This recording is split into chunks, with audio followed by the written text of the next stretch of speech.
Hi friends, welcome to my YouTube channel. ನಾನು ಇವತ್ತು ನಿಮಗೆ ಸಖತ್ ಈಸಿಯಾಗಿ ಮಾಡೋ ಒಂದು ಎಗ್ ಮಸಾಲ ಹೇಳ್ಕೊಡ್ತೀನಿ. ಈ ಎಗ್ ಮಸಾಲ ಮಾಡಲಿಕ್ಕೆ ನೀವು ಯಾವುದೇ ಮಸಾಲೆ ಹುರ್ಕೊಳ್ಳೋದು ಬೇಡ ಅಥವಾ ರುಬ್ಕೊಳ್ಳೋದು ಬೇಡ, ಹಾಗೇ ಈಸಿಯಾಗಿ ಆರಾಮಾಗಿ ಮನೇಲಿ ಮಾಡ್ಕೋಬೋದು. ಫಸ್ಟ್ಗೆ ನಾನಿಲ್ಲಿ 4 ಜನಕ್ಕೆ ಆಗೋಷ್ಟು ಮೊಟ್ಟೆ ತೊಗೊಂಡಿದ್ದೀನಿ.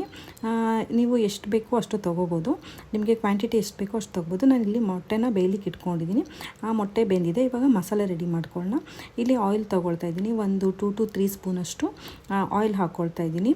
ಆಯಿಲು ಅಷ್ಟೇ ನೀವು ಎಷ್ಟು ಬೇಕು ಅಂತ ನೋಡಿಬಿಟ್ಟು ಹಾಕೋಬೋದು. ಇಲ್ಲಿ 4 ಜನಕ್ಕೆ ಆಗೋಷ್ಟು ಮಾಡ್ತಾಯಿದ್ದೀನಿ ನಾನು, ಅದಕ್ಕೆ ಸ್ವಲ್ಪ ಜಾಸ್ತಿ ಹಾಕ್ಕೊಂಡಿದ್ದೀನಿ. ಒಂದು 4 ಈರುಳ್ಳಿ ಸಣ್ಣಕ್ಕೆ ಹೆಚ್ಕೊಬೇಕು.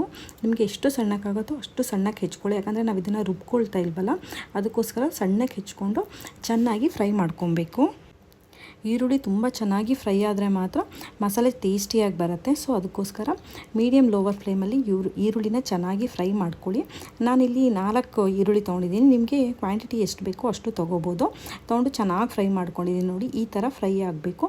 ಇದೀಗ ಈರುಳ್ಳಿ ಫುಲ್ಲು ಫ್ರೈ ಆಗಿದೆ.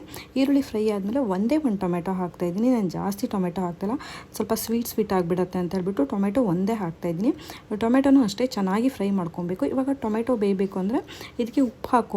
ನೀವು ರುಚಿಗೆ ಎಷ್ಟು ಬೇಕೋ ಅಷ್ಟು ಉಪ್ಪು ಇವಾಗಲೇ ನೋಡಿ ಹಾಕೋಬಹುದು. ಉಪ್ಪು ಎಷ್ಟು ಬೇಕು ನೋಡಿಬಿಟ್ಟು ಹಾಕ್ಕೊಂಡು ಚೆನ್ನಾಗಿ ಫ್ರೈ ಮಾಡ್ಕೊಬೇಕು. ಉಪ್ಪು ಹಾಕ್ಕೊಂಡು ಬೇಯಿಸ್ಕೊಂಡ್ರೆ ಅದೇ ಚೆನ್ನಾಗಿ ಕುಕ್ ಆಗುತ್ತೆ ಮತ್ತು ಬೇಗನೂ ಕುಕ್ ಆಗುತ್ತೆ ಅಂತ ಹೇಳ್ಬಿಟ್ಟು ಇವಾಗ ಶುಂಠಿ ಬೆಳ್ಳುಳ್ಳಿ ಪೇಸ್ಟು 1 ಸ್ಪೂನಷ್ಟು ಶುಂಠಿ ಬೆಳ್ಳುಳ್ಳಿ ಪೇಸ್ಟ್ ಹಾಕ್ತಾಯಿದ್ದೀನಿ. ನೀವು ಬೇಕಿದ್ರೆ ಶುಂಠಿ ಬೆಳ್ಳುಳ್ಳಿನ ಕುಟ್ಟಿ ಬೇಕಿದ್ರೂ ಹಾಕೋಬಹುದು. ಚೆನ್ನಾಗಿ ಅದನ್ನು ಫ್ರೈ ಆಗಬೇಕು.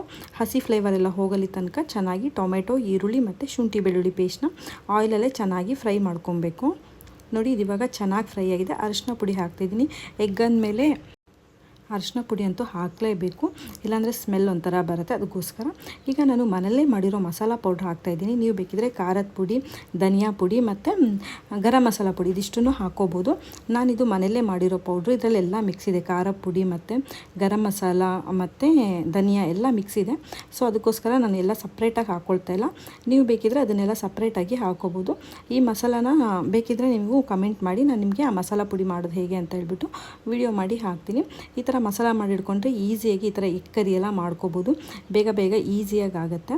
ಸೊ ಇವಾಗ ಎಲ್ಲ ಚೆನ್ನಾಗಿ ಫ್ರೈ ಆಗಿದೆ. ಸ್ವಲ್ಪ ನೀರು ಹಾಕ್ಕೊಳ್ತಿದ್ದೀನಿ. ಮಸಾಲೆ, ಟೊಮೆಟೊ, ಈರುಳ್ಳಿ ಜೊತೆಗೆ ಚೆನ್ನಾಗಿ ಕುಕ್ ಆಗಬೇಕಲ್ವ, ಅದಕ್ಕೋಸ್ಕರ ನೀರು ಹಾಕ್ಕೊಳ್ತಿದ್ದೀನಿ. ನೀರು ಹಾಕ್ಕೊಂಡು ಸ್ವಲ್ಪ ಚೆನ್ನಾಗಿ ಕುಕ್ ಮಾಡ್ಕೊಬೇಕು.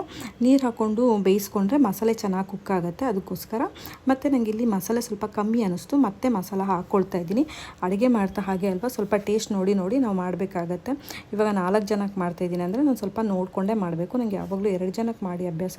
ಸೊ 4 ಜನಕ್ಕೆ ಅಂದರೆ ಒಂದ್ಸರಿ ಟೇಸ್ಟ್ ನೋಡಿ ಮಸಾಲೆ ಹಾಕ್ಕೊಳ್ತಾ ಇದ್ದೀನಿ. ಮಸಾಲೆ ಎಲ್ಲ ಹಾಕ್ಕೊಂಡು ಈಗ ಇದಕ್ಕೆ ಕೊತ್ತಂಬರಿ ಸೊಪ್ಪು ಹಾಕ್ಕೊಳ್ತಾ ಇದ್ದೀನಿ. ನಾನು ಲಾಸ್ಟಿಗೆ ಹಾಕಲ್ಲ, ಇವಾಗಲೇ ಮಸಾಲ ರೆಡಿ ಮಾಡ್ಕೊಳ್ತಾನೆ ಕೊತ್ತಂಬರಿ ಸೊಪ್ಪು ಹಾಕ್ಕೊಳ್ತೀನಿ. ಈ ಥರ ಹಾಕ್ಕೊಳ್ಳೋದ್ರಿಂದ ತುಂಬ ಟೇಸ್ಟಿಯಾಗಿ ಬರುತ್ತೆ. ಅದಕ್ಕೋಸ್ಕರ ಹಾಕ್ಕೊಂಡು ಅದನ್ನು ಸ್ವಲ್ಪ ಕುಕ್ ಆದಮೇಲೆ ಈಗ ಎಗ್ ಹಾಕ್ಕೊಳ್ತಾ ಇದ್ದೀನಿ.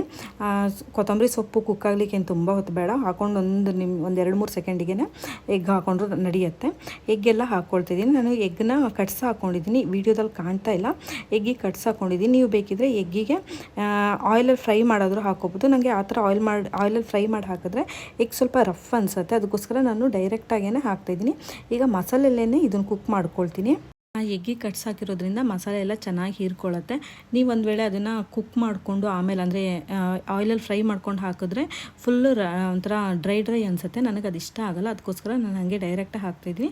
ಇದಕ್ಕೆ ಸ್ವಲ್ಪ ನೀರು ಹಾಕಿದ್ದೀನಿ, ಯಾಕಂದರೆ ಚೆನ್ನಾಗಿ ಕುಕ್ ಆಗಬೇಕಲ್ವ, ಮಸಾಲೆ ಎಲ್ಲ ಹೀರ್ಕೋಬೇಕು ಎಗ್ಗು. ಮುಚ್ಚಿಟ್ಬಿಟ್ಟು ಒಂದು 2-3 ನಿಮಿಷ ಚೆನ್ನಾಗಿ ಕುಕ್ ಮಾಡ್ಕೊಳ್ತೀನಿ. ನೀರು ನೀವು ನೋಡಿ ಹಾಕ್ಕೊಳ್ಳಿ, ನಿಮಗೆ ಡ್ರೈ ಎಷ್ಟು ಬೇಕೋ ಅಷ್ಟು ನೋಡಿ ಹಾಕ್ಕೋಬೋದು. ಸ್ವಲ್ಪ ಗ್ರೇವಿ ಬೇಕಿದ್ರೆ ಸ್ವಲ್ಪ ಜಾಸ್ತಿ ಹಾಕ್ಕೋಬೋದು. ನನಗೆ ಇದು ಗ್ರೇವಿ ಬೇಡ, ಸ್ವಲ್ಪ ಜಾಸ್ತಿ ಮಸಾಲನೇ ಆಗಬೇಕು. ಅದಕ್ಕೋಸ್ಕರ ನೀರು ಸ್ವಲ್ಪ ಕಮ್ಮಿ ಹಾಕ್ಕೊಂಡಿದ್ದೀನಿ. ನಾನು ಇದನ್ನು ಇನ್ನೂ ಫ್ರೈ ಮಾಡ್ಕೊಳ್ತೀನಿ. ನಿಮಗೆ ಇಷ್ಟೇ ಸಾಕು ಅಂದರೆ ನೀವು ಇಷ್ಟಕ್ಕೇ ಫ್ರೈ ಮಾಡ್ಕೋಬೋದು, ಅಥವಾ ಇನ್ನೂ ಸ್ವಲ್ಪ ಜಾಸ್ತಿ ನೀರು ಹಾಕ್ಕೊಂಡನಾದರೂ ಮಾಡ್ಕೋಬೋದು. ಈ ಮಸಾಲೆ ಎಲ್ಲ ಚೆನ್ನಾಗಿ ಕುಕ್ ಆಗಬೇಕು ಮೊಟ್ಟೆ ಜೊತೆಗೇ. ಇದೇ ಥರ ನಾನು ಫ್ರೈ ಮಾಡ್ಕೊಳ್ತಾ ಇರ್ತೀನಿ. ಆ ಮಸಾಲೆ ಎಲ್ಲ ಎತ್ಬಿಟ್ಟು ಮೊಟ್ಟೆ ಮೇಲೆ ಹಾಕ್ಕೊಳ್ತಾ ನಾವು ಕುಕ್ ಮಾಡ್ಕೊಬೇಕಾಗತ್ತೆ. ಆವಾಗ ಮಸಾಲೆ ಎಲ್ಲ ಹೀರ್ಕೊಳ್ಳುತ್ತೆ. ಯಾಕಂದರೆ ಜಾಸ್ತಿ ಮೊಟ್ಟೆಗಿಂತ ಕಮ್ಮಿ ಇದೆ ಅಲ್ವಾ ಮಸಾಲೆ, ಅದಕ್ಕೋಸ್ಕರ ಈ ಥರನೇ ಕುಕ್ ಮಾಡ್ತಾ ಒಂದು 5 ಮಿನಿಟ್ಸ್ ಅಂತೂ ಕುಕ್ ಆಗಬೇಕು. ಯಾಕಂದರೆ ಮಸಾಲೆ ಎಲ್ಲ ಚೆನ್ನಾಗಿ ಮೊಟ್ಟೆ ಜೊತೆ ಹೀರ್ಕೊಳ್ಳುತ್ತೆ ಆ ಥರ ಕುಕ್ ಮಾಡ್ಕೊಳ್ಳೋದ್ರಿಂದ. ಇದಿವಾಗ ಚೆನ್ನಾಗಿ ಲೋವರ್ ಮೀಡಿಯಮ್ ಫ್ಲೇಮಲ್ಲೇ ನಾನು ಕುಕ್ ಮಾಡೋದು, ಆವಾಗ ಮಸಾಲೆ ಎಲ್ಲ ಚೆನ್ನಾಗಿ ಹೀರ್ಕೊಳ್ಳುತ್ತೆ ಅಂತ. ಇದಿವಾಗ ಆಲ್ರೆಡಿ ಆಗಿದೆ. ಲಾಸ್ಟಿಗೆ ಮತ್ತೆ ಸ್ವಲ್ಪ ಫ್ರೈ ಮಾಡ್ಕೊಳ್ತಾ ಇದ್ದೀನಿ. ಈ ಲೆವೆಲಿಗಾದರೆ ನಿಮಗೆ ಚಪಾತಿ ಜೊತೆಗೆಲ್ಲ ಸಖತ್ ಚೆನ್ನಾಗಿ ಅನಿಸುತ್ತೆ. ಮಸಾಲೆ ಅಂತೂ ತುಂಬಾ ಟೇಸ್ಟಿಯಾಗುತ್ತೆ. ಇದೇ ಥರ ಮಾಡಿದ್ರೆ ತುಂಬಾ ಟೇಸ್ಟಿಯಾಗುತ್ತೆ. ನೀವಂತೂ ಒಂದು ಸರಿ ಮಾಡಿಕೊಂಡ್ರೆ ಪದೇ ಪದೇ ಮಾಡ್ಕೊಂಡು ತಿಂತೀರ, ಅಷ್ಟು ಟೇಸ್ಟ್ ಆಗುತ್ತೆ. ಇದಿವಾಗ ಚೆನ್ನಾಗಿ ನಾನು ಫ್ರೈ ಮಾಡ್ಕೊಂಡಿದ್ದೀನಿ. ಈ ಲೆವೆಲಿಗೆ ಬಂದಿದೆ. ಇವಾಗ ಇದಕ್ಕೆ ನಾನು ಸ್ವಲ್ಪ ಕಸೂರಿ ಮೇಥಿ ಹಾಕ್ಕೊಳ್ತಿದ್ದೀನಿ. ಕಸೂರಿ ಮೇಥಿ ಹಾಕ್ಕೊಳ್ಳೋದ್ರಿಂದ ಟೇಸ್ಟ್ ಅಂತೂ ತುಂಬ ಚೆನ್ನಾಗಿ ಕೊಡುತ್ತೆ. ನೀವು ಯಾವುದೇ ನಾನ್ ವೆಜ್ ಮಾಡಿದ್ರೂ ಮೇಲ್ಗಡೆ ಸ್ವಲ್ಪ ಕಸೂರಿ ಮೇಥಿ ಹಾಕ್ಕೊಂಡ್ರೆ ತುಂಬ ಚೆನ್ನಾಗಿ ಟೇಸ್ಟ್ ಕೊಡುತ್ತೆ. ನಾನು ಇವಾಗ ಇದನ್ನು ಲಾಸ್ಟಿಗೆ ಕಸೂರಿ ಮೇಥಿ ಹಾಕ್ಕೊಂಡು ಫ್ರೈ ಮಾಡ್ಕೊಳ್ತಾ ಇದ್ದೀನಿ. ಇದಿವಾಗ ಆಲ್ರೆಡಿ ಆಗಿದೆ. ನೀವು ಟ್ರೈ ಮಾಡಿ ನೋಡಿ ಹೇಗಿತ್ತು ಅಂತ ನನಗೆ ಕಮೆಂಟ್ ಮಾಡಿ. Thank you all.